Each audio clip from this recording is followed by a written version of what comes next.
একটা কপি।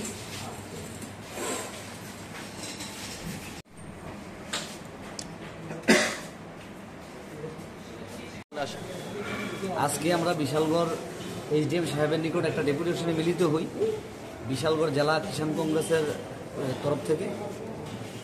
মূলত শারদোৎসব দুর্গাপূজার আগে রেগার বকেয়া টাকাগুলো যাতে শ্রমিকদের কাছে পৌঁছে অতি সত্বর, এবং পূজার মৌসুমে যাতে পূজার কাজগুলা যে কাজ বিগত বছর যে কাজ দেয় এইবার যাতে 10 দিন করা হয়, এই দাবিতে অতিরিক্ত যাতে 10 দিন করা হয়, এই দাবি নিয়ে আমরা ওনার কাছে একটা লিখিত একটা আমরা কি আশ্বাস পেলেন? কি আশ্বাস পেলেন? উনি আমাদেরকে আশ্বাস দিয়েছেন যে পূজার আগে এগুলি মিটিয়ে দেওয়ার চেষ্টা করবেন। উনি বিডিও সাহেবকে অবগত করবেন, আর এই দপ্তরটা তো বিডিও সাহেব আছে, তো উনি বলবেন।